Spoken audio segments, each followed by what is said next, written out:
लेकिन आज भी चांडिल डैम की समस्या जस की तस बनी हुई है। आज लोकतांत्रिक देश में जहां देश के प्रधानमंत्री नई संसद का उद्घाटन करते हैं और दुनिया को संदेश देते हैं कि हम लोग मदर ऑफ डेमोक्रेसी हैं, यानी लोकतंत्र की मां, यानी दुनिया में अगर कहीं सबसे खूबसूरत लोकतंत्र है तो भारत में है। ऐसा देश के प्रधानमंत्री पूरी दुनिया में जाके संदेश देते हैं। हाल ही फिलहाल अमेरिका में बैठकर भी इस बात की घोषणा करते हैं कि हम लोग मदर ऑफ डेमोक्रेसी। लोकतंत्र यानी जहां लोगों की सुनी जाए, एक आम व्यक्ति की जहां सुनी जाए, एक आम व्यक्ति के अधिकारों की जहां रक्षा की जाए, उसे लोकतंत्र कहते हैं। लेकिन आज 40 वर्ष चांडिल डैम का इतिहास, 40 वर्षों से लगातार यहाँ के शोषित पीड़ित वंचित लोग अपने अधिकार को पाने के लिए आंदोलन कर रहे हैं और आज वो आंदोलन बदसूरत जारी है। ऐसे में आज लोकतंत्र पर भी सवाल खड़ा होता है और आज जो लोकतंत्र के रहनुमा बनकर बैठे हैं उन पर भी सवाल खड़ा होता है। तो ऐसी परिस्थिति में हमें क्या करना होगा? क्या हम हाथ पे हाथ धरे बैठे रहें? यदि इस देश में लोकतंत्र होकर भी लोकतंत्र नहीं है तो फिर हमें जिस प्रकार अंग्रेजों के साम्राज्य की बात को उखाड़ने के लिए हाथों में हथियार लेकर आंदोलन के लिए विवश होना पड़ा था, आज तमाम सरकारी पदाधिकारियों को अंग्रेज मानकर आंदोलन करना होगा। जितने भी सरकारी पदाधिकारी हैं, सरकार के लोग हैं, उन्हें हम अंग्रेज मानेंगे और उनके खिलाफ जिस प्रकार आंदोलन हुआ था उसी तर्ज पर हमें आंदोलन करना होगा। क्योंकि आज एक बात हमेशा याद रखिए, टाटा रहे, अंबानी रहे, अडानी, सबने देखा, सबने जाना, ये बिजनेस कुछ क्षण के लिए हो सकता है, नौकरी कुछ क्षण के लिए हो सकती है, ये जमीन अस्थायी है। आप और हम बिल गेट्स का नाम सुनते थे कि दुनिया का सबसे धनी आदमी है, आज नंबर 1 में है क्या? शायद नहीं है। चाहे नहीं है ना, अपना माइक्रोसॉफ्ट का बहुत सारा बड़ा शेयर वो बेच चुका है।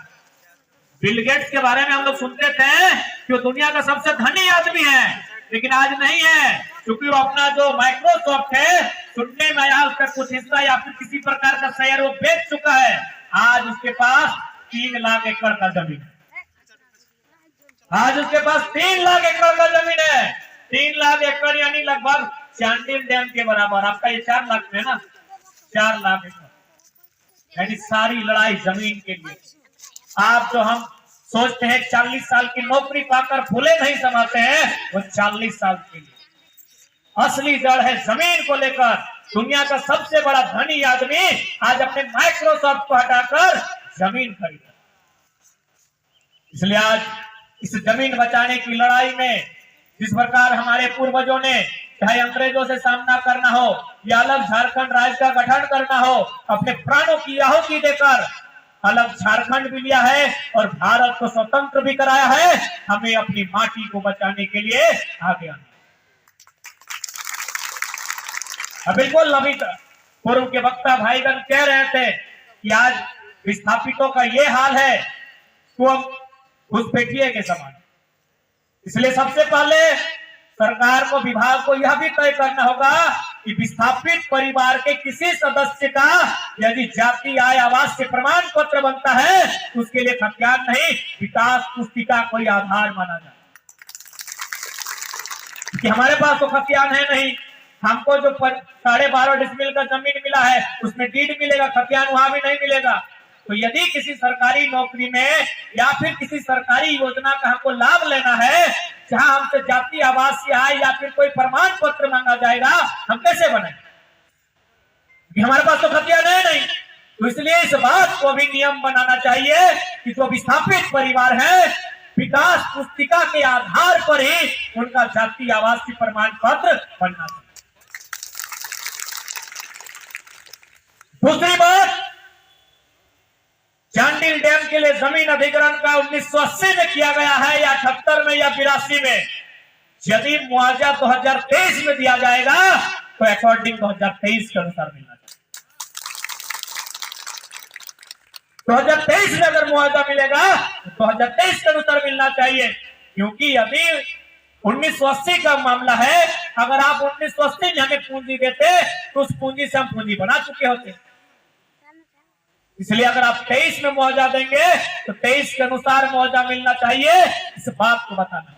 और ऐसा हो चुका है, ऐसा इसी भारत देश में हो चुका है। इसलिए चूंकि झारखंड के लोग कमजोर माने जाते हैं, झारखंड के लोग सरकारी तंत्रों के सामने कमजोर माने जाते हैं, इसीलिए हमारे लिए अलग नियम है। बाकी इसी देश में मुआवजा के विषय में जिस समय मुआवजा दिया गया था उस समय की राशि का निर्धारण किया गया, इसलिए आज इस बात को ध्यान में रखना होगा। और एक बात स्पष्ट कहेंगे, जब 116 गांव की लड़ाई है, सबसे पहले आज वर्षों से धरना के माध्यम से हो, अनशन के माध्यम से हो, भूख हड़ताल के माध्यम से हो या फिर किसी अन्य माध्यम से हो, लगातार विस्थापितों ने आंदोलन किया है। लेकिन यदि ये हुक्मरान जो पूरी तरह से चंद मुट्ठी भर अमीरों के कब्जों में है, अगर ये नहीं सुनती है, यदि हमारी आवाज इनके कानों तक नहीं पहुंचती है, तो भगत सिंह के तर्ज पर उनके कानों के ठीक सामने धमाका करना। आज चर्चा कर रहे थे कि इस बार जल का स्तर 185 तक जाएगा, कई गांव डूब जाएंगे। जाहिर सी बात है उस गांव के लोगों का जीवन प्रभावित होगा, कुछ लोग हो सके तो उनकी जान और माल की क्षति भी हो सकती है। तो हम तो ऐसे जान जा रहे, हमारी जाने तो ऐसे जा रही है, जल का स्तर बढ़ने से, विस्थापित हो जाने से, बेरोजगार हो जाने से, रोजी रोजगार नहीं मिलने से हमारी जान तो ऐसे ही जा रही है। यदि 116 गांव से 116 लड़ाकू अगर सर पे कफन बांधकर सामने आए तो हमको लगता है एक दिन में इंसाफ मिलेगा, एक दिन में इंसाफ मिलेगा। क्योंकि हम लोग जान का डर करते हैं और ये लोग जानते हैं, जो बड़े अधिकारी पदाधिकारी हैं, ये लोग डरे सहमे लोग हैं, इन्हें जितना डरा के रखेंगे उतना काम आसानी से। कल्पना करके देखिए, 116 गांव से अगर 116 माँ के बेटे या बेटियां सर पे कफन बांधकर यह कहते हुए निकल जाए कि जब तक विस्थापितों की लड़ाई को मुकाम नहीं मिलेगा हम लोग घर वापसी नहीं करेंगे, चाहे कुछ भी परिणाम होगा, तो सोच सकते हैं कितना हड़कंप मचेगा। एक बात हमेशा याद रखिए, ये जानते हैं कि कानूनी दांव पेच इनके हाथों में है, इनकी जेब में है, इनकी झोली में है, इसीलिए टस से मस नहीं करते हैं। ये पंखे का हवा में एसी कमरे में बैठकर नीति नियम की बात करते हैं, क्योंकि जानते हैं ये लोग कानूनी प्रक्रिया से आएंगे। जिस दिन इन्हें आभास दिलाइएगा कि हम तीर धनुष तलवार लेकर आएंगे, मौत के नाम से सबको डर लगता है। और ऐसे भी जितना पदाधिकारी है सबको आलीशान जिंदगी जीना है, मौत से तो बाप भी डरता है। ये लोग कौन है? डराना होगा। अब तक हमें डराया गया है, इन्हें अब डराना होगा, क्योंकि इन्हें आज तक आभास ही नहीं हुआ है। हम लोग आंदोलन करने आते हैं, 353